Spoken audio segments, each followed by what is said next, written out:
दोस्तों स्टडी 91 में आप सभी का बहुत बहुत स्वागत है। दोस्तों आपकी परीक्षाएं नजदीक आ चुकी हैं, इसलिए आप जल्दी से तैयार हो जाइए। स्टडी 91 आपके लिए लेकर आया है एक छोटा सा क्रैश कोर्स, ठीक है, जिसके लिए आपको कोई भी चार्ज नहीं पे करना है। इसमें क्या किया जाएगा दोस्तों, कम समय में पूरे के पूरे सब्जेक्ट का रिवीजन आपको कराया जाएगा। विश्वास करिए, अगर आपको मैं कहूं कि सिंपल एक दो तीन वीडियो में पूरी की पूरी एंशिएंट हिस्ट्री को समराइज करके आपको दे दिया जाए यूट्यूब पर बिना किसी हेडेक के, तो कैसा रहेगा। आपको कहा जाए कि पूरी की पूरी मिडावल हिस्ट्री सिर्फ 2 क्लास में आपको पढ़ने के लिए मिलेगी। क्लास खूब लंबी रहेगी, 1.5 घंटे 2 घंटे की क्लास रहेगी, ठीक है, लेकिन पूरी मिडावल हिस्ट्री एक छोटा सा पॉइंट्स भी आपको छोड़ा नहीं जाएगा और पूरा का पूरा रिवीजन कराया जाएगा। क्यों? क्योंकि ये रिवीजन पैकेज है आपके एग्जाम के लिए, ठीक है। लास्ट टाइम अगर आप पढ़ के जाएंगे तो बेशक आपके एग्जाम में बहुत सारे पॉइंट फंसने वाले हैं, चाहे आप किसी भी एग्जाम की तैयारी कर रहे हो, ठीक है। अभी हाल फिलहाल में आपके बहुत सारे वनडे एग्जाम होने वाले हैं या कोई भी एग्जाम होने वाला है, देखिए स्टैटिक पॉइंट वहां पर डिस्कस किए जाएंगे और इस तरह के जो वीडियोस दिए जाएंगे ये सुबह के 10 बजे आपको स्टडी 91 के यूट्यूब चैनल पर अवेलेबल करा दिए जाएंगे, ठीक है। आप किसी भी परीक्षा की तैयारी कर रहे हो, चाहे पुलिस की तैयारी कर रहे हो, टीचिंग एग्जाम की तैयारी कर रहे हो, यूपीपीएससी की तैयारी कर रहे हो, यूपी ट्रिपल एससी की तैयारी कर रहे हो, लेखपाल दे रहे हो, कुछ भी दे रहे हो, कोई भी एग्जाम, आप बैंकिंग एग्जाम दे रहे हो, डिफेंस एग्जाम दे रहे हो, देखिए कोई भी एग्जाम देंगे, लेकिन आपके जो स्टैटिक पार्ट होते हैं, जैसे जो सब्जेक्ट के पार्ट होते हैं, मैं कहूं हिस्ट्री, ज्योग्राफी, पॉलिटी, साइंस, ये तो फिक्स होते हैं ना, इसमें तो कुछ चेंजेस नहीं होते हैं ना। हां, ये अलग चीजें हैं कि आपके कोर्स में पर्टिकुलर एग्जाम में हो सकता है, अगर रेलवे का एग्जाम दे रहे हो तो साइंस का पोर्शन थोड़ा ज्यादा आएगा, बाकी का पोर्शन थोड़ा कम आएगा, ये चीजें होती हैं। आप अगर यूपीएसआई का एग्जाम दे रहे हैं तो वहां पॉलिटी का सेगमेंट ज्यादा आएगा, बाकी की चीजें थोड़ी कम आएंगी, लेकिन इंपॉर्टेंट जो है वो सभी चीजें होती हैं। तो यहां पर कम से कम लेक्चर में मैं कोशिश करूंगा कि अगले 10 दिनों के अंदर आपकी पूरी की पूरी हिस्ट्री समाप्त हो जाए, उसके बाद 5-6 दिनों के अंदर आपकी पॉलिटी समाप्त हो जाए, अगले 10-12 दिनों में आपकी ज्योग्राफी समाप्त हो जाए। तो कैसा रहेगा ये सेशन, ठीक है। 10 बजे ये सेशन आपको स्टार्ट हो चुका है, तो अभी ज्वाइन करते हैं इस सेशन को।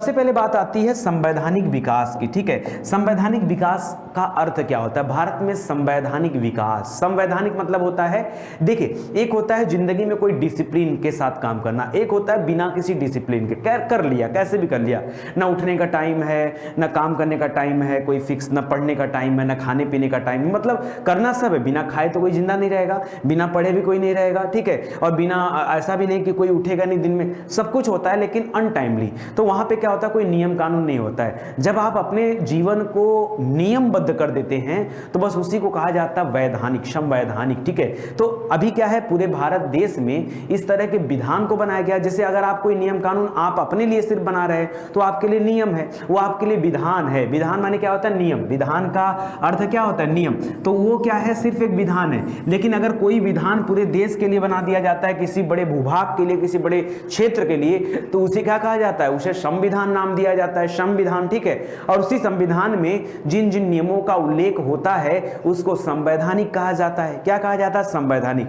तो भारत का जो संवैधानिक विकास का क्रम रहा है वो क्या रहा है? इस संवैधानिक विकास के तहत क्या करते थे अंग्रेज? अगर आपके मन में कभी विचार आए कि सर ये संवैधानिक विकास हम जो सुनते हैं इसमें क्या करते थे, दोस्तों जैसे आप क्या करते हैं, एक दिन आपने नियम बनाया कि आज से हम रोज सुबह क्या करेंगे, 4 बजे उठेंगे, सबसे पहले 2 घंटे पढ़ेंगे, उसके बाद क्या करेंगे, स्नान ध्यान करेंगे और फिर ये काम करेंगे।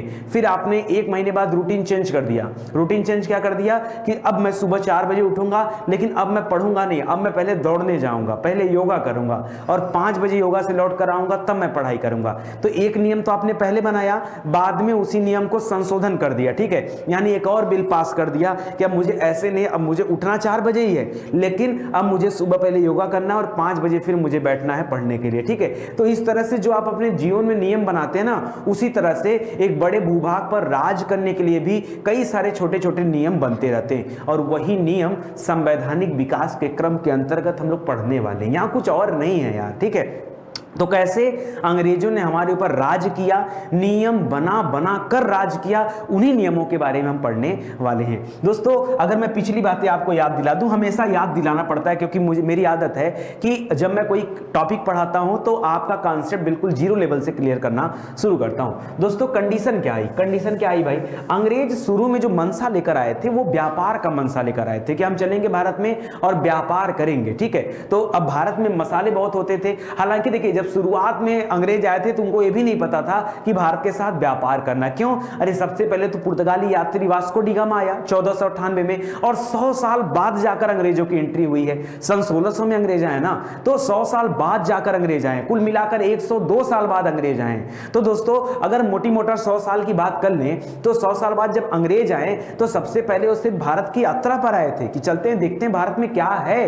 अरे अगर आप बताओ, आप दुनिया में किसी नए स्थान पे जा रहे हो जिसके बारे में आपको कुछ पता ही नहीं है, तो आप क्या करोगे? वहां जाके पहले भ्रमण तो करोगे ना कि कहां पर क्या स्थित है। तो जब भारत में अंग्रेज आए तो उन्हें पता चला कि यार अच्छा, पता थोड़ा बहुत पहले से ही था, संज्ञान में उनके था। कैसे संज्ञान में था? क्योंकि जो पुर्तगाली यात्री थे वो भारत से मसाले लेके जाते थे, और मसाले ले जाकर ऐसा आपने पढ़ा होगा कि 60 गुना ज्यादा प्रॉफिट उनको मिलता था इन मसालों से। अगर बेचते थे अपने देश में तो 60 गुना ज्यादा मुनाफा मिलता था। ठीक है, तो 60 गुना ज्यादा मुनाफा अपने आप में बहुत मायने रखता है। तो अंग्रेजों को कहीं ना कहीं से सुनगुन पता था कि भारत जैसा कोई देश है जहां से ये लोग क्या करते हैं, व्यापार करते हैं, तभी ये समृद्ध होते जा रहे हैं। तो अंग्रेज भी भारत आ गए। जब अंग्रेज भारत आ गए तो पहले वो भारत की यात्रा किए। यात्रा करने के बाद डिसाइड किया कि अब हमें क्या करना है, भारत में व्यापार करना है। तो व्यापार करने की मनसा से आए। ठीक है, अब उसके बाद धीरे धीरे अंग्रेजों की संख्या बढ़ने लगी तो इनको अपनी कंपनियों, अपनी फैक्ट्रियों की सुरक्षा के लिए, जैसे हमारे यहाँ क्या होता है, आप अपनी कंपनी फैक्ट्री के दूसरे राज्य में खोलते हैं तो वहां सुरक्षा कर्मी लगाएंगे कि नहीं, कि भाई गेट कीपर पर कोई बैठा रहे और कंपनी की रक्षा करता रहे, 2-4 बॉडीगार्ड रहे, करेंगे कि नहीं करेंगे? एकदम सिंपल, देखिए बेसिक लेवल से बता रहा हूं, इससे ज्यादा बेसिक लेवल से ना तो आपको कोई पढ़ाएगा और ना आपको कोई समझाएगा। ये मैं इसलिए बता रहा हूं कि सिर्फ दिल्ली पुलिस ही नहीं, आगे आप अगर किसी और परीक्षा की भी तैयारी करते हैं, कैसे करेंगे? इसमें सिलेक्शन लेने के बाद, ये नहीं कि दूसरे परीक्षा की तैयारी अभी से ना, पहले दिल्ली पुलिस, और दिल्ली पुलिस पास करने के बाद अगर कभी आपके मन में आ गया नहीं सर हम एसआई का एग्जाम देंगे, तो उसके लिए भी आप तैयार रहे, इतना अधिक पढ़ के बैठे। ठीक है, तो अब क्या हुआ दोस्तों यहां पर कि अंग्रेज आ गए भारत। आने के बाद अब उनको समझ में आया कि हमको अपने कंपनियों में सुरक्षा गार्ड रखना चाहिए। उन्होंने सुरक्षा गार्ड भी रख लिया। सबसे पहले सैनिक उन्हें कुछ नहीं थे, सुरक्षा गार्ड के पास भी तो बंदूकें होती हैं, तो उस तरह से सुरक्षा गार्ड आ गए। अब क्या हुआ, वो भारत में आराम से व्यापार कर रहे थे। इसी बीच में उनकी लड़ाई, अच्छा अंग्रेजों की लड़ाई सबसे पहले किसकी हुई है? भारतवासियों के साथ हुई है या विदेशियों के साथ हुई है? तो अंग्रेज कभी भारतवासी के साथ नहीं लड़े थे। शुरुआत के समय में दोस्तों अंग्रेजों की लड़ाई किससे हुई थी? पुर्तगालियों से हुई, फ्रांसीसियों से हुई, डचों से हुई, उनसे लड़ाई हुई। भारत से उनकी कोई लड़ाई नहीं हुई थी, भारत से तो प्रेम से व्यापार कर रहे थे। अच्छा, उनसे लड़ाई क्यों हुई? क्यों? क्योंकि पूरे के पूरे यूरोपियन ही थे, पूरे यूरोप देश के ही रहने वाले थे, और अलग अलग कंपनी, यूरोप क्योंकि एक महाद्वीप है, तो एक अकेले महाद्वीप से बहुत सारे देश आए हुए थे, जैसे पुर्तगाल था, अंग्रेज तो मान लीजिए आए हुए थे, डच था, डेनिश था, फ्रांसीसी थे, ये सब भी तो आए थे, स्वीडिश भी आए थे। तो ये जो आए थे दोस्तों, इनसे इनकी लड़ाई चल रही थी। ठीक है, इसी बीच में दोस्तों एक घटना घट जाती है जिसको आप काल कोठरी घटना के नाम से जानते हैं, और उसी के तहत 1757 में प्लासी का युद्ध लड़ा जाता है। इस प्लासी के लड़ाई में पहली बार ऐसा हुआ कि अंग्रेजों को किसी भारतीय के साथ लड़ना हुआ। क्यों लड़ना हुआ? उसके पीछे जो रीजन था वो रीजन ये था कि यहां पर जो बंगाल का नवाब था सिराजुद्दौला, उस सिराजुद्दौला ने क्या किया था कि कुछ अंग्रेज यात्रियों को पकड़ करके काल कोठरी में भर दिया। अब वहां पर बहुत सारे लोगों की मृत्यु हो गई, और उसमें से एक निकल, हालांकि 23-24 बच गए थे, उसमें से एक भाग गया जिसका नाम था हालवेल। तो परीक्षा में पूछता है उस भागे हुए व्यक्ति का नाम क्या है, तो क्या बताएंगे? हालवेल नाम था। ये हालवेल जा करके उस समय क्लाइव जो था, अब देखिए उस समय कोई गवर्नर जनरल वगैरह इस तरह का कोई व्यक्ति नहीं होता था, अरे कंपनी के अधिकारी होते थे, तो कंपनी का एक अधिकारी था मात्र। ठीक है, तो इसने क्या किया दोस्तों, हालवेल जाकर के क्लाइव को बता दिया। अब क्लाइव एकदम गुस्से में, क्यों? अरे आपके देशवासियों को विदेश में कोई मारेगा तो आपको गुस्सा नहीं आएगा? ठीक आएगा ना गुस्सा। बस वैसा ही कुछ यहां पर भी हुआ। ठीक है, तो यहां पर देखिए क्लाइव ने क्या किया, अपने अब जो 200-300 लोग इसके पास थे, 200-300 लोगों को लेकर निकल गया कि अब हम चलेंगे बंगाल के नवाब से लड़ाई करेंगे। क्यों लड़ाई करेंगे? अरे हमारे देशवासियों को मारा गया है। ठीक है, इतने लोगों की मृत्यु हुई है, फर्ज तो बनता है। ठीक है, क्योंकि जवाबदेही हमारी होगी, जवाबदेही हमारी होगी, कंपनी ने हमको अधिकारी बनाकर भेजा है, तो ये अपनी सेना लेकर पहुंच जाता है। पहुंचने के बाद ये बुद्धि लगाता है कि हमको अगर डायरेक्ट जाके लड़ाई किया तो नवाब के पास 20,000 सेना है, हमारे पास 300 लोग हैं। अब 20,000 लोग हैं एक तरफ, 300 लोग एक है, तो याद रखिए हारना स्पार्टन थोड़े हैं कि मार देंगे। ठीक है, स्पार्टन मूवी देखा कि नहीं, बेहतरीन है, 300। ठीक है, तो याद रखिए इनका मरना तो तय था। तो इन्होंने बड़ा दिमाग लगाया और किया क्या कि जा करके जो सिराजुद्दौला था, सेनापति था मीर जाफर, उससे जाकर के मित्रता कर लिया कि हम तुमको नवाब बना देंगे, बस तुम हमारा थोड़ा सा सपोर्ट कर दो। सपोर्ट क्या करना था, तुम सैनिकों को आर्डर ही मत देना हमारे खिलाफ युद्ध करने की, ठीक है। सेनापति ने वैसा ही किया, सिराजुद्दौला मारा गया और मीर जाफर नवाब बन बैठा, ठीक है। अब यहां पर अंग्रेजों को लगा कि हमने तो राजा खुद बना दिया। अभी तक क्या होता था कि हमको राजा से फरमान लेना पड़ता था, पूछना पड़ता था, कहीं अगर हमको एक छोटी सी कंपनी डालनी है तो भी पूछना पड़ता था, राजा साहब डाल दें, हमको यहाँ जगह दे दें। अब तो हमने नवाब बना दिया है, हमने खुद नवाब बना दिया, मीर जाफर को हमने नवाब बना दिया, मतलब पूरा बंगाल हमारे नियंत्रण में आ गया। अंग्रेज चाहते तो अपने भी नवाब बन जाते, लेकिन अगर अंग्रेज नवाब बन जाते तो जो बंगाल की जनता है वो अंग्रेजों को कूट कूट के मार देती, ठीक है, विद्रोह कर देती ना। कोई विदेशी व्यक्ति कैसे हमारे ऊपर शासन करेगा? कोई विदेशी व्यक्ति, आप बताओ, कोई विदेशी व्यक्ति आपके यहाँ आया और वो कहे कि हम सांसद को मार के सांसद बन जाएंगे, तो वहां की जनता क्या करेगी? उनको पूजेगी, तो पहले ही विद्रोह हो जाएगा। तो अंग्रेजों ने कहा ना ना, ऐसी गलती नहीं करना है, हमें नवाब नहीं बनना है, नवाब उनके बीच के ही आदमी को बनाना है ताकि जनता शांत रहे। और मीर जाफर को राजा बना करके अब इनके मन में देखिए थोड़े थोड़े पकौड़ियां बनने लगी, ठीक है। क्यों? क्योंकि अब इन्होंने राजा बना दिया था। तो इसके बाद बड़ा मानजान बढ़ गया, क्लाइव का जो अपने देश में मानजान था, बड़ा मानजान बन गया। अरे भारत की राजा को जो इसने मार दिया, ठीक है, और वहां एक दूसरे व्यक्ति को, अपना आदमी है, उसको क्या बना दिया गया? नवाब बना दिया गया, ठीक है। अब क्लाइव का बड़ा मानजान बढ़ गया, क्लाइव का मानजान बढ़ा, क्लाइव को बुला लिया गया, आओ ब्रिटेन आओ, तुम्हारा स्वागत करते हैं, खूब स्वागत करते हैं, ठीक है। ब्रिटेन वापस बुला लिया गया, यहां उसके स्थान पर एक दूसरे अधिकारी को भेज दिया गया। इतने में क्या हुआ, अधिकारी आने के बाद फिर कहानी कुछ और हो जाती। मीर जाफर एक अयोग्य व्यक्ति रहता है तो उसको नवाब के पद से हटाकर उसके दामाद मीर कासिम को नवाब बना दिया जाता है। ये सारी बातें मैं पढ़ा चुका हूं, इसलिए मैं पीछे लिख नहीं रहा हूं, अभी आप सुन करके कॉन्सेप्ट क्लियर करिए। मैं आपको बेस बना रहा हूं कि इसको लाने की जरूरत क्या थी। अगर आप यही नहीं जानेंगे, मुझे क्या पढ़ी है, एक ही बात को 4 बार पढ़ाने की क्या पढ़ी है, लेकिन इसलिए पढ़ा रहा हूं कि आपको एक एक पॉइंट क्लियर हो, ठीक है। आपका एक एक पैसा वसूल होगा, ये याद रखना। ये 1599 ये आपका एक एक रुपया वसूल होगा। मतलब आप गदगद होकर बोलोगे सर बहुत मजा आ रहा है, बहुत मजा आ रहा है, जबरदस्त मजा आ रहा है, ठीक है। जरा कमेंट कर दिया करो, आप लोग कमेंट नहीं करते हो, क्या बात है? ज्यादा समय लग जाता है क्या कमेंट में? चलो तो आगे देखिएगा दोस्तों। अब यहां पर कहानी देखिए क्या होती, ध्यान से सुनिएगा। अब कहानी होती दोस्तों कि मीर कासिम नवाब बन जाता है। कुछ समय बाद मीर कासिम ने क्या करता, अपनी राजधानी पहले स्थानांतरित कर दिया।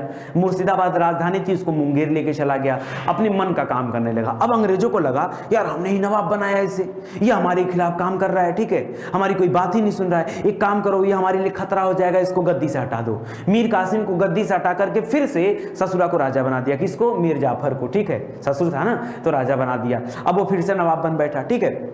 अब मीर कासिम जो कि एक योग्य व्यक्ति था, उसको बड़ी चुभन से हो गई, यार ये तो गलत है, हमको कोई नवाब बना दे, नवाब के पद से हटा दे, हलवा है क्या? हलवा है नहीं ना।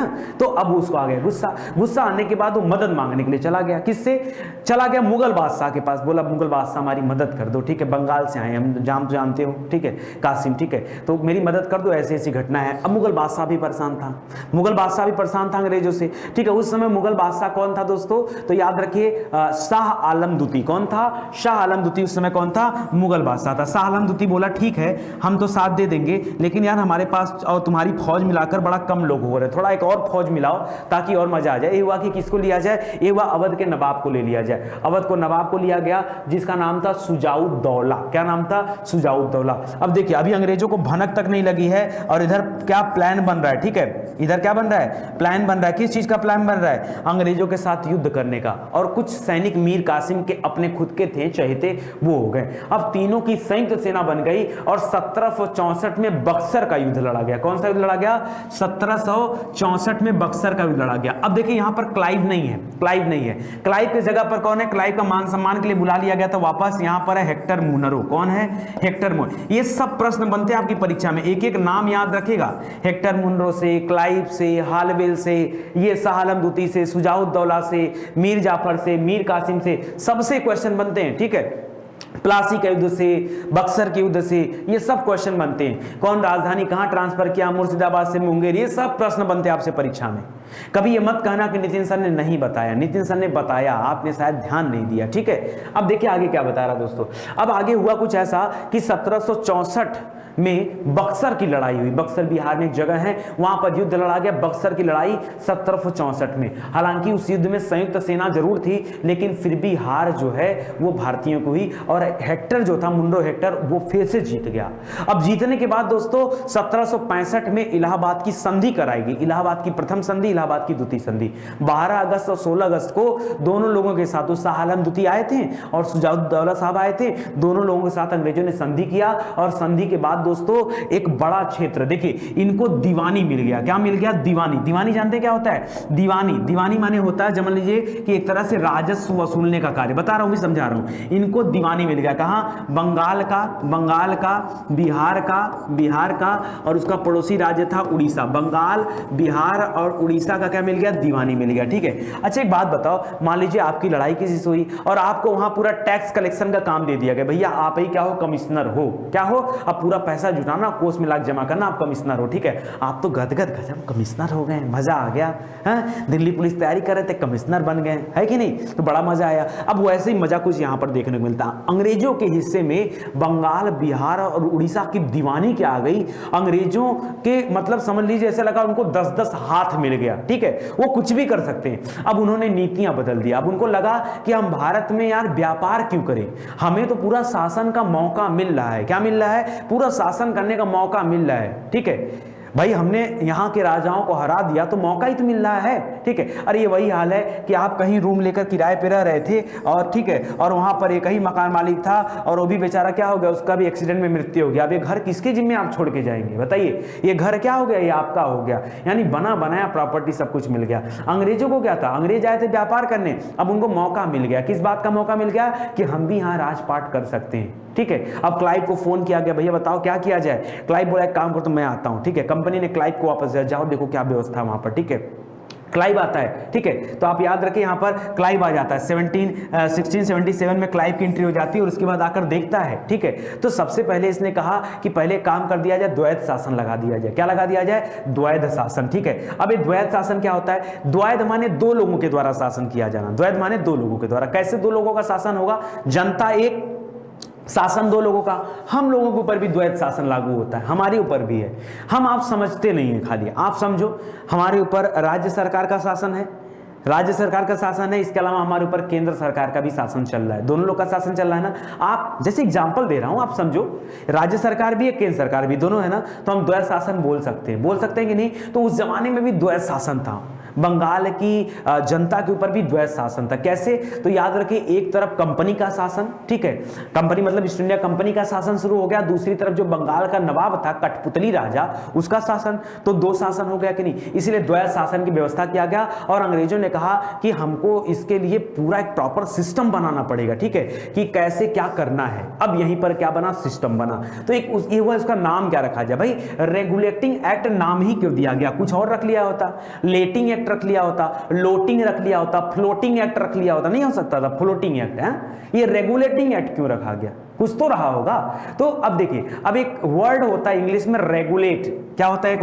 एक वर्ड होता है रेगुलेट। ठीक है, इस रेगुलेट का मतलब क्या होता है दोस्तों? किसी चीज को नियंत्रित करना। अगर आपको पता हो तो आपके घर में भी रेगुलेटर लगा होगा। रेगुलेटर कहां लगा है? सिलेंडर के ऊपर रेगुलेटर लगा होता है, जो गैस के आने जाने की प्रक्रिया को नियंत्रित करता है। आप चाहते हो वहां से बंद कर देते हो, ऑन कर देते हो। ठीक है, यही करते हो ना, ये होता है रेगुलेटर। उसी तरह से भारत को नियंत्रित करने के लिए, यहां पर शासन व्यवस्था स्थापित करने के लिए, ठीक है, अब उनको रेगुलेट करना था। भारत को क्या करना था? रेगुलेट करना था। और रेगुलेट वर्ड से बन गया रेगुलेटिंग। क्या बन गया? रेगुलेटिंग। ठीक है, तो उन्होंने बना दिया रेगुलेटिंग एक्ट। ठीक है, 1773 में आ गया रेगुलेटिंग एक्ट। ठीक है, 1773 में रेगुलेटिंग एक्ट कि कैसे भारत पर शासन किया जाए। और उसके बाद से अब जितने भी संवैधानिक विकास का क्रम होगा, धीरे धीरे अपनी गलतियों को सुधार करके समय के साथ, जैसे आपने क्या किया, पहले तो नियम बनाया था कि हम 4 बजे उठ के पढ़ेंगे, बाद में नियम बनाया नहीं 4 बजे हम दौड़ने जाएंगे, योगा करेंगे और 5 बजे से पढ़ेंगे। ठीक है, ऐसा नियम बनाया। तीसरे दिन आपने नियम बनाया, तीसरी बार जब संशोधन किया तो आपने कहा नहीं, दौड़ के आते बड़ा थक जाते हैं, थकने के बाद थोड़ा कुछ जल जलपान करेंगे, फिर नहाएंगे धोएंगे और स्नान ध्यान करके तभी इत्मीनान से बैठेंगे पढ़ने के लिए ना, तो संशोधन पे संशोधन कर रहे हैं समयानुकूल परिस्थितियों को देख करके। उसी तरह से यहां भी संशोधन पे संशोधन चलेगा, ठीक है। अब देखो क्या होने वाला, रेगुलेटिंग एक्ट आ गया। अब हम अपनी कहानी शुरू करते हैं। अभी तो मैं खाली आपको बेस बना रहा था आपका। देखिए इस कहानी में क्या दिया गया दोस्तों, करा इस एक्ट के द्वारा, किसके द्वारा, 1773 के रेगुलेटिंग एक्ट के द्वारा पहली बार ब्रिटिश मंत्रिमंडल को भारतीय मामलों में विनियमन का अधिकार दे दिया गया। सर ये ब्रिटिश मंत्रिमंडल क्यों दिया गया? देखिए अगर आपको इस शासन तंत्र को समझना है तो आपको समझना होगा 3 तरह के लोग हमारे ऊपर राज करेंगे, सब अंग्रेज में ही है। 3 तरह के लोग, जैसे मैं आपको बताऊं, सबसे पहला काम है ब्रिटिश मंत्रिमंडल, यानी जो ब्रिटेन का संसद है ना, वो हमारे ऊपर ऑलरेडी लगा हुआ था, शुरू से लगा हुआ था, ठीक है। क्यों लगा हुआ था उसके बारे में बता रहा हूं अभी आपको, ठीक है। एकदम आराम से समझिए, बहुत टिपिकल पॉइंट है। ब्रिटिश मंत्रिमंडल, दूसरा है ईस्ट इंडिया कंपनी और तीसरा है ब्रिटिश क्राउन, ठीक है, ब्रिटिश क्राउन। ये 3 तरह के लोग हैं हमारे पास, ठीक है। इस 3 तरह के लोग हैं, कंफ्यूज मत होइएगा।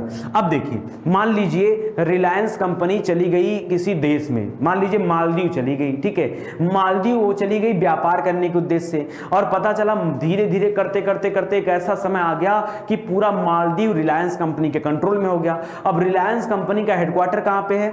भारत में है। सब कुछ करता धरता वो यहीं के थे, ठीक है। अब अंबानी चले गए और मालदीव उनके अंडर में आ गया, तो अंडर में आने के बाद भारत सरकार क्या करेगा बताइए? भारत सरकार कहेगी ना ना अकेले काम मत करना, भारत के छवि की बात है। रिलायंस कंपनी कहाँ की है? भारत की है ना, तो छवि किसकी खराब होगी? भारत की। अगर तुम कुछ अच्छा खराब करोगे तो हम क्या करेंगे, हम यहां से तुमको नियंत्रित करेंगे, भारत सरकार नियंत्रित करेगी, और वाया किसके थ्रू? रिलायंस कंपनी के थ्रू। तो ठीक वैसा ही हुआ कि ईस्ट इंडिया कंपनी अंग्रेजों की थी, लेकिन उनको नियंत्रित कौन कर रहा था? ब्रिटिश मंत्रिमंडल बैठ के नियंत्रित कर रहा था, ठीक है। जब ये दोनों मिलकर नियंत्रित कर रहे थे, ये दोनों मिलकर समझ लीजिए राजपाट दोनों मिलकर कर रहे थे। ऐसा नहीं कि खाली ईस्ट इंडिया कंपनी ही राजपाट कर रही थी, नहीं। जब ईस्ट इंडिया कंपनी तो शुरू में थी, सन 1600 में ईस्ट इंडिया कंपनी आई थी व्यापार करने। जब ये रेगुलेटिंग एक्ट आया ना, तो विधान बनाना ये अकेले कंपनी के बस की बात नहीं थी। अब यहां पे एंट्री हो चुका था किसका? ब्रिटिश मंत्रिमंडल का एंट्री हो चुका था, ठीक है। इसको याद रखिएगा। तभी तो थोड़ा लेट हुआ। अरे भाई 1765 में इलाहाबाद की संधि हो गई थी, तो 1765 में इनको राजपाट शुरू कर देना चाहिए, और एक्ट आया 1773 में। कितने साल का अंतर है? 8 साल लग गया। 8 साल किस चीज में गया आप बताओ? 8 साल तक अंग्रेज क्या कर रहे थे? 8 साल तक दोस्तों ये हो रहा था, ब्रिटिश मंत्रिमंडल मिलकर प्लान तैयार कर रहा था कि कैसे हमें रेगुलेट करना है, ठीक है। तो ईस्ट इंडिया कंपनी के साथ मिलकर शासन कर रहा था। जब 1857 की क्रांति होगी, ठीक है, और ब्रिटिश की छवि जो होगी खराब होगी, तब जाकर के इस ईस्ट इंडिया कंपनी कार्यभार को समाप्त करके अब ब्रिटिश क्राउन का अधिकार दे दिया जाएगा कि नहीं, अब क्राउन अपना शासन संभालेगा, ठीक है। यहां पे और लोग नहीं रहेंगे, तब ऐसा होता है।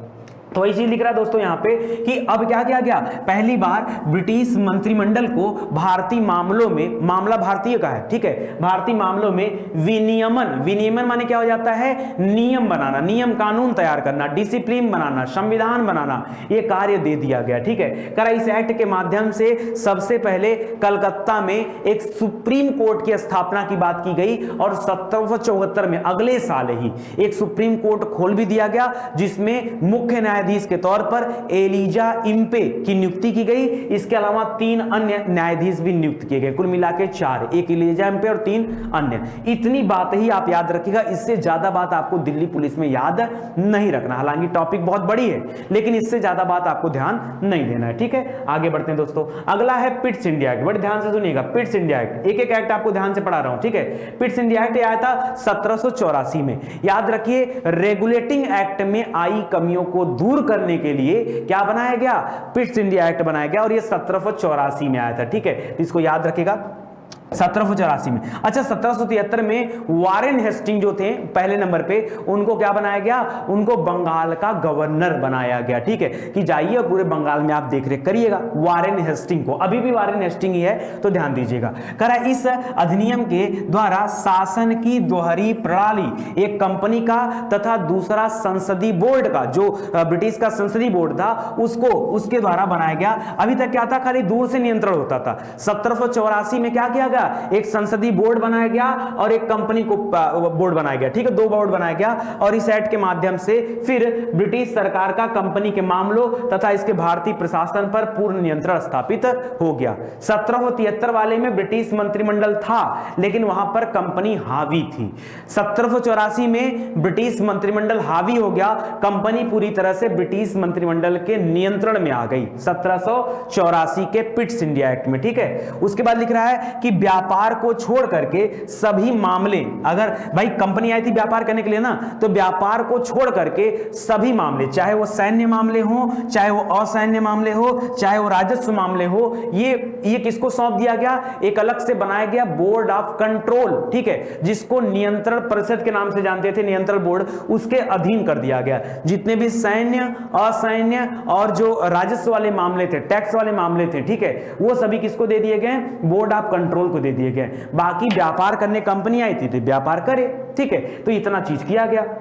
आगे लिख रहा है इस एक्ट के द्वारा भारत के प्रशासन पर अब गवर्नर जनरल और 3 सदस्यों वाली काउंसिल का नियंत्रण भी स्थापित हो सका, ठीक है, यानी यहां पर गवर्नर जनरल और उनकी 3 सदस्यों वाली काउंसिल होती थी, उसके माध्यम से ये पूरा नियंत्रण करते थे, यानी थोड़ा पावर और बढ़ा दिया गया, गवर्नर जनरल के पास अधिक पावर आ गया, ठीक है। अब आता है दोस्तों 1813 का चार्टर एक्ट, ठीक है, तो याद रखिएगा 93 के बाद दोस्तों 1813 का चार्टर एक्ट है, याद रखिएगा।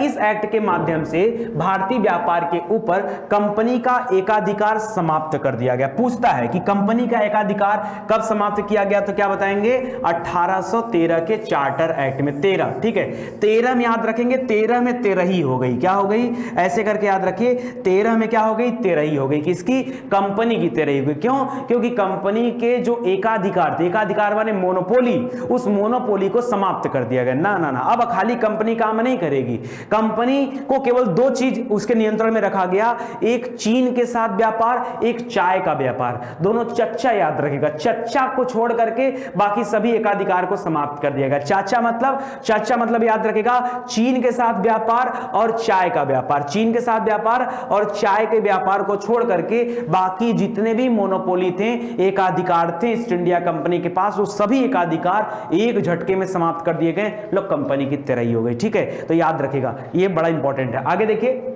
इसमें भारतीय शिक्षा एवं साहित्य पर प्रतिवर्ष 1 लाख रुपए खर्च करने का भी प्रावधान किया गया कि भारतीयों को लालच भी तो देना था, भाई यहीं राजपाट करना, अगर यहाँ के लोगों से मिल बांट के नहीं रहेंगे तो कैसे राजपाट कर पाएंगे, ठीक है, तो भारतीयों के शिक्षा के ऊपर 1 लाख रुपया खर्च करने का एक प्रावधान किया गया, प्रतिवर्ष सालाना 1 लाख रुपया, उस समय बड़ा होता था। और एक जबरदस्त काम यहाँ पर उन्होंने और कराया कि जो ईसाई मिशनरी थे, ईसाई मिशनरी मतलब जो ईसाई धर्म का प्रचार प्रसार करते थे, वो भारत में आने शुरू हो गए। इसके पहले वो भारत में नहीं आते थे और प्रचार का कोई काम यहाँ पे नहीं था, लेकिन ईसाई मिशनरी आने लगे, भारत में ईसाई धर्म का प्रचार प्रसार करने लगे, यानी लोगों को ईसाई बनाने का कार्य यहाँ पे शुरू किया गया 1813 के चार्टर एक्ट के द्वारा, ठीक है, तो इसको याद रखेगा। इसके बाद है दोस्तों 1833 का चार्टर एक्ट। अब 33 का चार्टर एक्ट क्या कहता है, ध्यान दीजिएगा, इस एक्ट के तहत कंपनी के जो व्यापारिक एकाधिकार थे वो पूरी तरह से समाप्त कर दिए गए,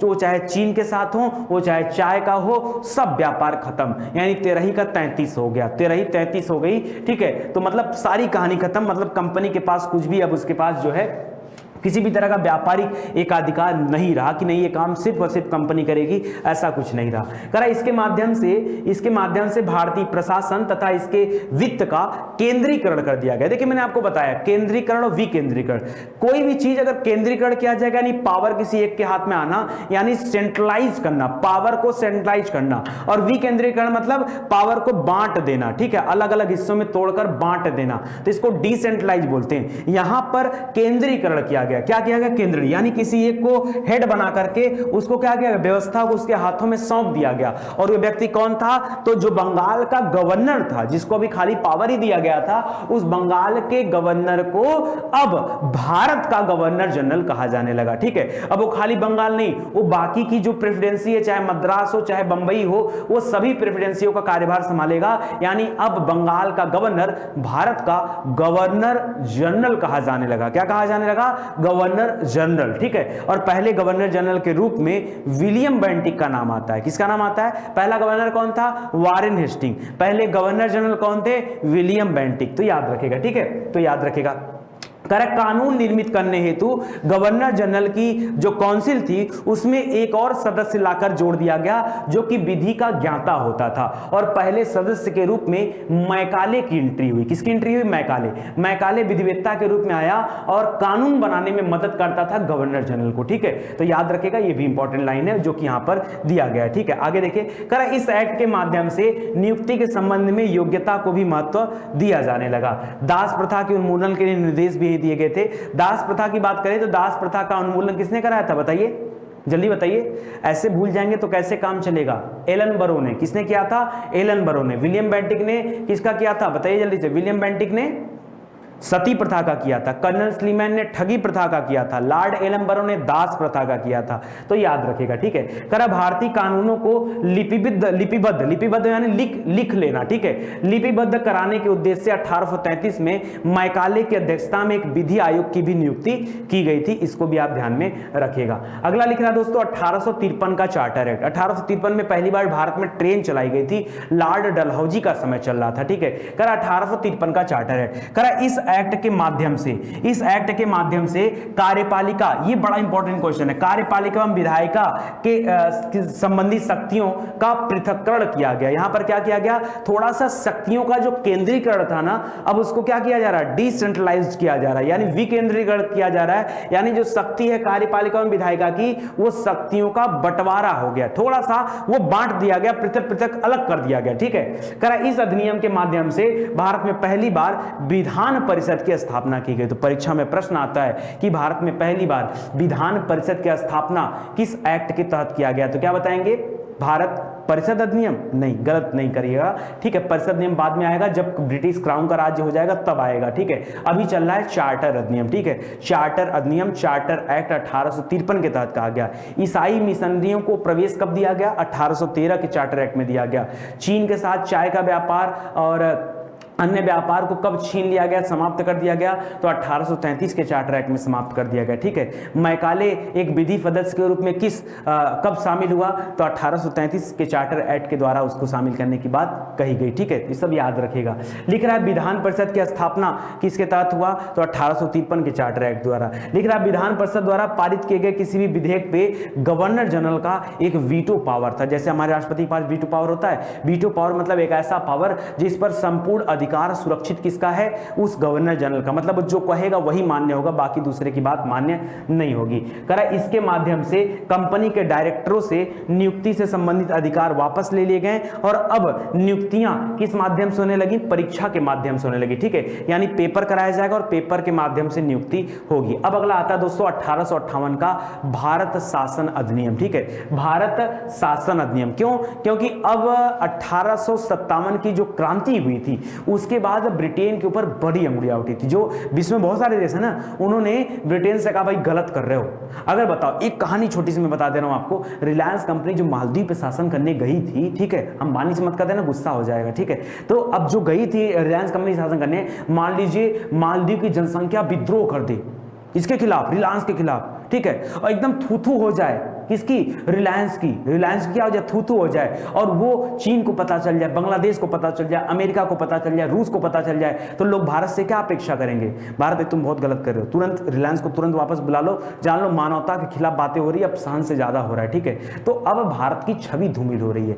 अब ठीक ऐसा ही सिचुएशन बना था उस जमाने में, ब्रिटेन के ऊपर अंगुलियां उठने लगी थी, ब्रिटेन की छवि धूमिल हो रही थी, ब्रिटेन को बचाव करना था। लेकिन ऐसे सिचुएशन में भारत सरकार क्या कहेगी? अब उसके पास दो रास्ते, या तो भारत सरकार रिलायंस को ऑर्डर दे कि एक काम करो, तुरंत बोरिया बिस्तर पैक करो, तुरंत भारत लौटाओ, वहां मालदीव की जनता को छोड़ दो, ठीक है। या तो एक ऑप्शन बनता है। दूसरा ऑप्शन ये बनता है कि भारत सरकार क्या करे, वहां पर कंपनी का शासन ही समाप्त कर दे कि आज के बाद वहां रिलायंस का शासन नहीं, लेकिन एक बड़ा भूभाग है, पैसा काफी आता है, तो अब वहां पे भारत शासन करेगा। क्या करेगा? भारत स्वयं शासन करेगा। अब कंपनी का शासन वहां से समाप्त किया जाता है। कुछ ऐसा ही हुआ।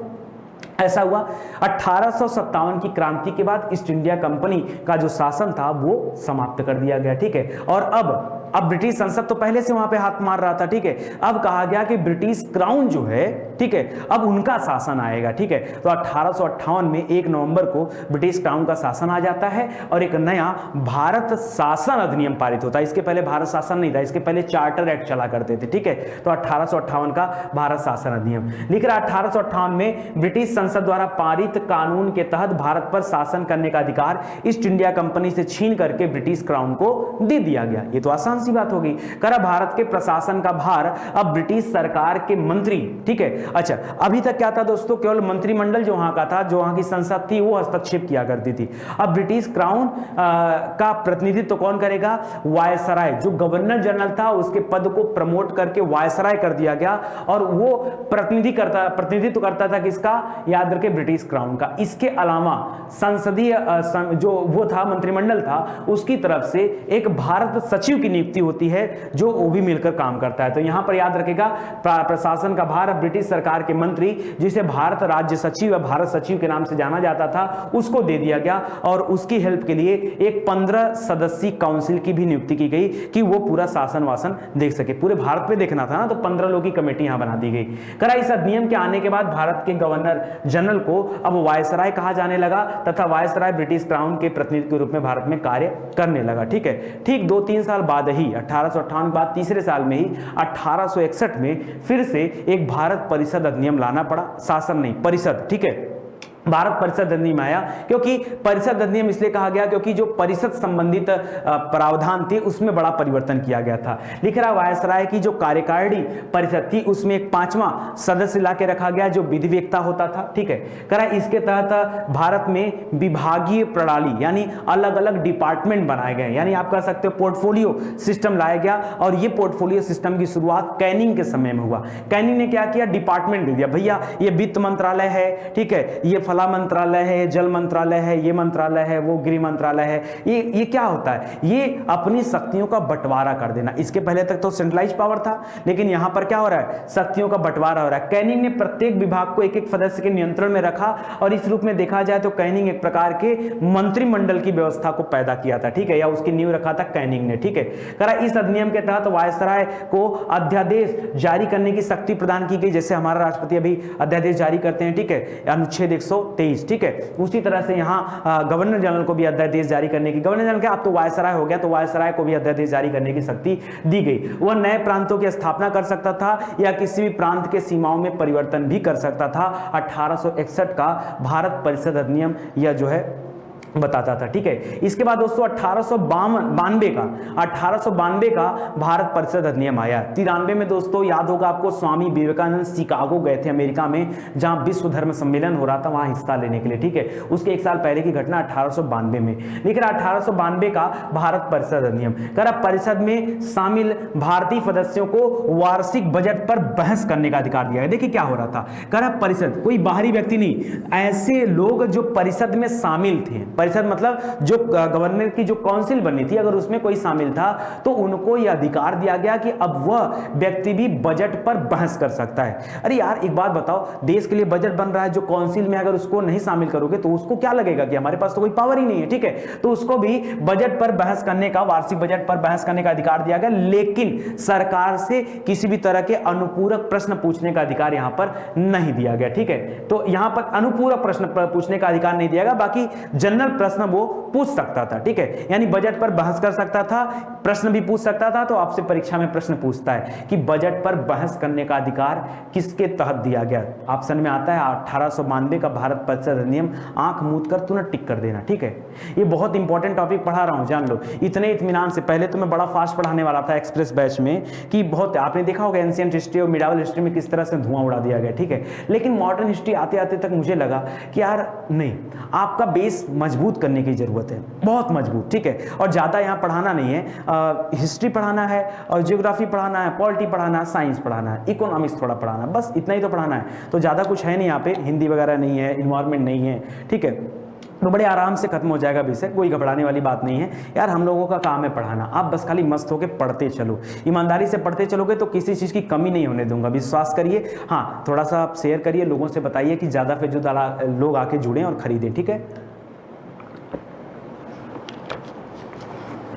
चलिए आगे देखिए। करा इस अधिनियम के तहत परोक्ष निर्वाचन पद्धति की भी शुरुआत हुई। परोक्ष, अभी प्रत्यक्ष रूप से नहीं हो रहा है, परोक्ष यानी इनडायरेक्ट रूप से जो है यहां पर निर्वाचन पद्धति की शुरुआत हुई। इसके बाद आपने सुना होगा 1909 का मार्ले मिंटो सुधार। ये मार्ले कौन था दोस्तों? मार्ले भारत सचिव था जो 1861 वाले में बनाया गया था, ठीक है, भारत सचिव। तो याद रखें दोस्तों, मार्ले मिंटो सुधार यहां पर आया। अच्छा, 1858 से इसकी प्रक्रिया स्टार्ट हो गई थी। तो मार्ले मिंटो द्वितीय उस समय क्या थे? वायसराय थे। तो 1909 में मार्ले मिंटो सुधार आया, जिसके तहत कहा गया कि केंद्रीय विधानसभा का, सुनिएगा ध्यान से, केंद्रीय विधानसभा के भारतीय सदस्यों को अनुपूरक प्रश्न जो पहले पूछने का अधिकार नहीं था 92 वाले में, वो अधिकार भी पहले यहां पर दे दिया गया, ठीक है। तो एक तो अच्छा क्वेश्चन ही हो गया। तो ये पूछता है कि अनुपूरक प्रश्न पूछने का अधिकार कब दिया गया और बजट पर बहस करने का अधिकार कब दिया गया, तो दोनों दो उत्तर हो जाएगा, ठीक है। करा इस अधिनियम के माध्यम से भारत में पहली बार मुसलमानों के लिए एक पृथक निर्वाचक मंडल भी बनाया गया, ये काफी इंपॉर्टेंट है। इसके अलावा दोस्तों 1906-07 के दौरान मुस्लिम लीग की स्थापना हुआ था, सलीमुल्लाह खां, आगा खां, ठीक है, इन लोगों ने मिलकर किया था ढाका में, ठीक है, उसको भी याद रखेगा। इसी तरह से दोस्तों 1919 में भारत शासन अधिनियम आया, जिसे हम मॉन्टेग्यू चेम्सफोर्ड सुधार के नाम से जानते हैं। मॉन्टेग्यू उसमें भारत सचिव थे, चेम्सफोर्ड उसमें कौन थे? उस समय वायसराय थे, ठीक है। तो इन्होंने मॉन्टेग्यू चेम्सफोर्ड सुधार लाया 1919 में। लिख रहा है इस अधिनियम में पहली बार भारत में उत्तरदायी शासन की बात कही गई, ठीक है। ये प्रश्न भी परीक्षा में आता है, उत्तरदायी शासन की बात कब कही गई, ठीक है। अच्छा, ये उत्तरदायी शासन क्या होता है? यानी हर चीज के लिए रिस्पांसिबिलिटी तय होना, ठीक है। जैसे लोकपाल के लिए चल रहा था, एक तरह से लोकपाल टाइप का आप इसे कह सकते हैं, ठीक है। तो उत्तरदायी शासन की व्यवस्था की गई, हालांकि सक्सेसफुल नहीं हुआ, ठीक है। तो याद रखिएगा, करेक्ट, केंद्र में द्विसदनी व्यवस्था बनाया गया, द्विसदन यानी दो सदन बनाया गया, ठीक है। जैसे अभी हमारे यहाँ लोकसभा राज्यसभा है, उसी तरह से द्विसदनी व्यवस्था बनाया गया, लेकिन यहां पर चेंज था, एक राज्य परिषद हुआ करता था, एक केंद्रीय विधानसभा हुआ करती थी। राज्य परिषद और केंद्रीय विधानसभा, यही केंद्रीय विधानसभा था जहां पर जाके बम पटक दिया था ना, ठीक है। सेंट्रल असेंबली में बम फेंका था किसने? बटुकेश्वर दत्त और भगत सिंह ने, और वहां खड़ा होकर आराम से पर्चे भी बांट रहे थे, ठीक है। क्यों? क्योंकि बम फेंककर उनका उद्देश्य किसी को घायल करना या मारना नहीं था, वो बहरों की कानों में आवाज देना चाहते थे कि देश की जनता क्या चाहती, सुनो उसे, ठीक है। तो ध्यान दीजिएगा के नाम से जाना जाता है। इस अधिनियम के माध्यम से प्रांतीय स्तर पर द्वैध शासन लाया गया। तो याद कैसे रखेंगे कि भारत में द्वैध शासन ऑफिशियली कब लाया गया? तो 1919 कितने बार लिखा है? 19 दो बार लिखा है ना, तो द्वैध शासन कभी भूलना मत, अक्सर करके आप भूल जाते हो कि द्वैध शासन लाया कब गया। तो याद रखेगा दोस्तों, द्वैध शासन कब आया? 1919 में लाया गया। हाँ, एक चीज और यहां पे चेंजेस हुआ कि जो प्रांतीय विषय थे उसको दो भागों में बांट दिया गया। एक हो गया आपका आरक्षित, यानी जो रिजर्व होते थे, एक हो गया आपका हस्तांतरित, ठीक है। हस्तांतरित वाले विषय को आप ट्रांसफर कर सकते थे, आरक्षित वाला रिजर्व हो जाता था, ठीक है।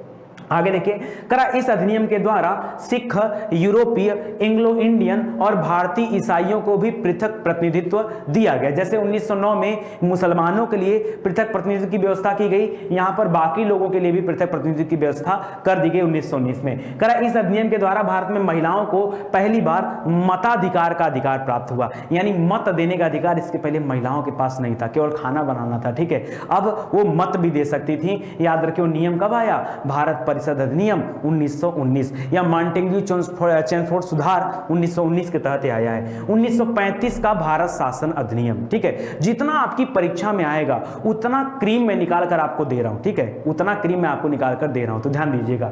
लिख रहा है साइमन आयोग की रिपोर्ट। दोस्तों, साइमन आयोग का खूब बहिष्कार किया गया था। क्यों? क्योंकि साइमन आयोग में कोई भी भारतीय मेंबर शामिल नहीं था। तो ये डर लोगों को था कि साइमन आयोग जो अपनी रिपोर्ट तैयार करेगा उसको अपने अनुसार तैयार करेगा। भाई, जब उसमें कोई भारतीय है ही नहीं तो भारतीयों की समस्या क्या है वो कैसे जान पाएंगे? तो याद रखिए, साइमन आयोग की रिपोर्ट तथा गोलमेज सम्मेलन जो हुआ था उसको ध्यान में रखते हुए भारत शासन अधिनियम 1935 लाया गया और वो इसका आधार बना। करा कि इस अधिनियम के द्वारा भारत में पहली बार संघात्मक सरकार की स्थापना का विचार लाया गया या प्रयास किया गया, जिसमें ब्रिटिश भारत के प्रांत तथा देसी रजवाड़े भी शामिल थे, लेकिन कई सारे रजवाड़े यहां पर शामिल होने से मना भी कर दिए, ठीक है। तो इसलिए ज्यादा सक्सेसफुल रहा नहीं, ठीक है। करा कि प्रांतीय स्तर पर द्वैध शासन को समाप्त कर दिया गया, जो 1919 में लाया गया था प्रांतीय स्तर पर द्वैध शासन, उसको यहां पर समाप्त कर दिया गया 1935 में, और यहां पर केंद्र स्तर पर द्वैध शासन प्रणाली की स्थापना की गई। देखिए, प्रांत वाला समाप्त करके केंद्रीय स्तर पर, ठीक है, ऊपर वाला जो होता है मेन सेंट्रल जो होता है उस स्तर पर द्वैध शासन का प्रावधान यहां पर किया गया। इसके पहले 1919 में प्रांत स्तर पर द्वैध शासन लाया गया, तो जो 1919 मैंने दो बार लिखा था। करेक्ट, केंद्रीय विधानमंडल में दो सदन थे, एक संघीय सभा, एक राज्य परिषद। जो केंद्रीय विधान परिषद हुआ करता था वो केंद्रीय असेंबली, सेंट्रल असेंबली, ठीक है, उसी तरह से संघीय सभा हो गया और बाकी राज्य परिषद करा। इसके द्वारा प्रांतों को स्वायत्तता भी प्रदान की गई तथा प्रांतीय विषयों पर विधि बनाने का अधिकार भी प्रांतों को दे दिया गया। जैसे आज राज्य सूची के विषय होते हैं तो राज्य सूची के विषय पर कानून बनाने का अधिकार राज्य का होता है, तो राज्य को भी लगता है भाई हमारे पास भी पावर है। और केंद्र सूची पर विषय बनाने का अधिकार केंद्र को होता है, तो केंद्र को भी लगता है हमारे पास भी पावर है। और कई विषय समवर्ती सूची में आते हैं, जो केंद्र और राज्य मिलकर के बैठ करके कानून बनाते हैं, उस समवर्ती सूची में आ जाते हैं, तो उसको भी ध्यान दीजिएगा। फिलहाल यहां राज्यों को अधिकार दिया गया, ठीक है। इसके अलावा गवर्नर जनरल सभी कार्य मंत्री परिषद के सलाह से करता था, ऐसा किया गया, ठीक है। भारत में सिविल सेवा की बात करें दोस्तों तो कुछ इंपॉर्टेंट पॉइंट्स हैं, उसको जरा आप देखिए। लिख रहा है लॉर्ड वेलेजली द्वारा, जिसको बंगाल का शेर कहा जाता था, उसके द्वारा सन 1800 में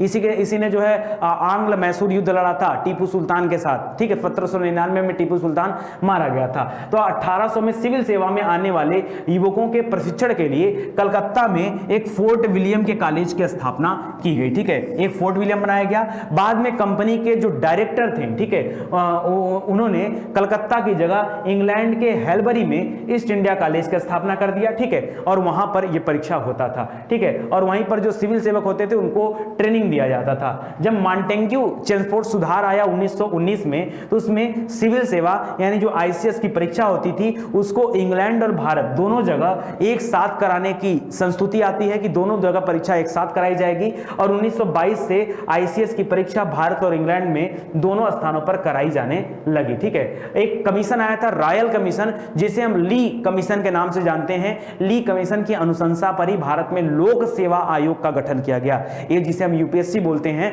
ठीक है, लोक सेवा आयोग, ठीक है। उसका गठन याद रखें ली कमीशन की अनुशंसा पर या रॉयल कमीशन की अनुशंसा पर 1926 में किया गया। इस अधिनियम के माध्यम से 1935 वाला जो अधिनियम था उसके माध्यम से वर्मा, जो म्यांमार में वर्मा था, म्यांमार का नाम वर्मा था, उसको भारत से पृथक कर दिया गया, अलग कर दिया गया, ठीक है। उसके एक अलग देश बना दिया गया, ठीक है। तथा दो नए प्रांत सिंध और उड़ीसा का निर्माण भी किया गया। इसके पहले उड़ीसा प्रांत में नहीं था, एक छोटे राज्य क्षेत्र में था, तो सिंध और उड़ीसा को दो नए प्रांत बनाए गए। इस अधिनियम के तहत विषयों को 3 श्रेणी में बांट दिया गया, जो आज हम पढ़ते हैं, संघ सूची, राज्य सूची और समवर्ती सूची। कहा जाता है दोस्तों हमारे संविधान की लगभग 2/3 बातें वो भारत परिषद अधिनियम 1935 से ली गई। क्यों? क्योंकि जो मुख्य कानून बना था वो यही बना था। ये संघ सूची, राज्य सूची, समवर्ती सूची, ये सब कॉन्सेप्ट वहीं से आया था। लिख रहा है कि 1935 के अधिनियम के तहत एक संघीय न्यायालय की भी स्थापना का प्रावधान किया गया। तो जो 1773 वाला जैसे सुप्रीम कोर्ट बना था ना, उसी तरह से इसके तहत भी प्रावधान किया गया, ठीक है। अच्छा दोस्तों, एक याद रखेगा, कलकत्ता में यानी बंगाल में, मद्रास में और बंबई में 3 जगह विश्वविद्यालय भी बनाए गए थे। वो 1858 वाला जो अधिनियम आया था, भारत शासन अधिनियम, उसके तहत ये खोला गया था, ठीक है। उसको भी याद रखेगा। आगे देखिए, कांग्रेस ने इस अधिनियम को निराशाजनक कहा कि अधिनियम बिल्कुल बेकार है। जवाहरलाल नेहरू ने तो इसे कहा कि अनेक ब्रेकों वाली एक इंजन रहित गाड़ी है। कुछ लोगों ने कहा कि भाई ये तो गुलामी का अधिकार पत्र है, तो ऐसी बातें।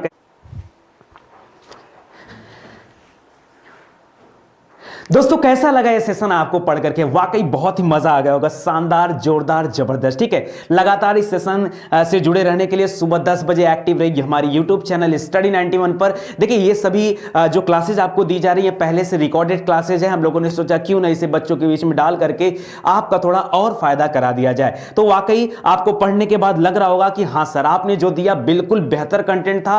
और बहुत सारे लोग तो आए होंगे और आके चले भी गए होंगे, ठीक है, क्योंकि पूरी क्लास देखने की सामर्थ्य शायद उनके अंदर ना हो, कोई बात नहीं, लेकिन आप डटे रहिए। अगर आपको एग्जाम क्वालिफाई करना है तो आपको डटे रहना होगा, मन से पढ़ाई करते चलिए। ऐसी वीडियोस हम आपके लिए लाते रहेंगे। एक चीज और कहना चाहूंगा दोस्तों, वीडियो अच्छा लगा हो तो वीडियो को शेयर जरूर से करिएगा, हर जगह इसको बढ़ाइए, चाहे आप स्टेटस पे लगाइए, व्हाट्सएप ग्रुप में डालिए, टेलीग्राम पर सेंड करिए, हर जगह इसको सेंड करिए ताकि ज्यादा से ज्यादा लोग स्टडी 91 से जुड़े और बेहतर तैयारी कर सके। दोस्तों जिन लोगों ने अभी तक स्टडी 91 का ऐप नहीं इंस्टॉल किया वो जल्दी से इंस्टॉल कर लें। इसके माध्यम से आपकी तैयारी और भी बेहतर हो जाएगी। क्यों? क्योंकि एप्लीकेशन पर 4000 से अधिक वीडियोस आपके लिए अवेलेबल कराए गए, जिसके माध्यम से आप अपनी परीक्षा की पूरी तैयारी निःशुल्क कर सकते हैं। इसके अलावा बहुत सारे पेड कार्यक्रम भी स्टार्ट कर दिए गए हैं। वहां पे क्या है कि एग्जाम ओरिएंटेड क्लासेस चलती हैं, नंबर ऑफ टीचर्स ज्यादा होते हैं, डेली आपकी 6 से 7 घंटे की क्लासेस दी जा रही हैं। तो आप हमारे यूट्यूब चैनल से जुड़े ताकि आपकी बेहतर स्टडी हो पाए, ठीक है।